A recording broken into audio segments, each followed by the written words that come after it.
Let's talk about an idea that might just completely change how you think about gardening. An approach that challenges all that back-breaking work we've been told is just part of the deal. You know the drill, right? As soon as it's warm enough, it's the same old story. Break out the tiller, prepare the soil, plant the seeds, and basically hit the reset button on the whole garden. It's a ton of work, and you do it all over again, every single year. But hang on a second. What if all that hard work is optional? What if the people with the most successful gardens aren't actually working harder, but have just figured out a smarter strategy? Now that question changes everything. Well, the answer lies in a special group of plants that pretty much work for you. We're talking about a gardener's best-kept secret, the incredible power of perennial vegetables. So what exactly are they? Well, think of perennial vegetables as the superheroes of the garden. They're plants that are tough enough to survive the winter, thanks to these amazing deep root systems. And then, like clockwork, they pop right back up in the spring, ready to go again. No replanting needed, ever. And here's the absolute best way to think about it, and it's a total game changer. They act just like fruit trees. I mean, you don't dig up your apple tree every fall and replant it in the spring, right? You plant it once, and it feeds you for years, even decades. Perennial vegetables work on that exact same principle. Okay, so theory is one thing, but let's look at some actual proof. I want to show you 3 of these perennial powerhouses that are just amazing, the kinds of plants that truly never quit. All right, first on the list is the absolute legend, the marathon runner of the perennial world, asparagus.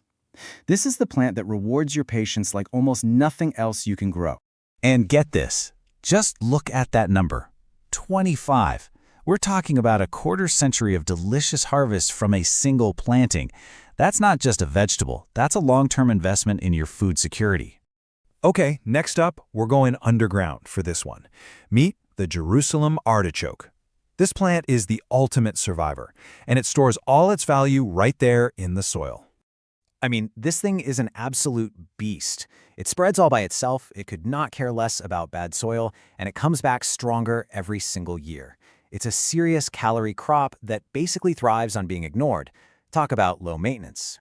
And for our last one, well, this might be the weirdest, most incredible plant you'll ever grow. Seriously, meet the Egyptian walking onion, a plant that, no joke, plants itself. The way it works is just wild. So check this out. Instead of flowers, it grows this little cluster of onion bulbs right on top of its stalk. Eventually that stalk gets heavy and it just flops over and touches the ground. And boom, those little bulbs put down roots right where they land. Over the years, the plant literally walks its way across your garden, making new plants as it goes. So when you start combining plants like these, you're doing something really powerful. You're not just a gardener anymore, you're more like an architect, building a self-sustaining ecosystem. You might wonder why everyone doesn't do this, and it's mostly because big, commercial agriculture needs uniform crops that are easy for machines to harvest. But for your home garden, this approach is a total revolution. So what do you get out of all this? The advantages are massive. Less digging means you aren't constantly destroying the delicate life in your soil. Deeper roots mean your plants are way tougher during a drought. And, of course, less replanting, well, that just means less work for you. You put it all together, and the bottom line is simple. More food for way less effort.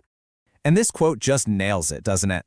Once you actually experience this way of gardening, you look back at starting from scratch every spring, and you just think, wow, I was really doing things the hard way. It truly feels like you were taking the long way around. So this all boils down to a pretty clear choice. A choice that, honestly, most people don't even realize they have. I mean, just look at the 2 paths laid out side by side. On one side, the old way. You're stuck in this endless loop of replanting, constant work, all for a pretty short season. Or there's the smart way. You plant once, you harvest for years, and your garden pretty much takes care of itself. When you see it like that, it's kind of a no-brainer, right? And that leaves us with one final thought.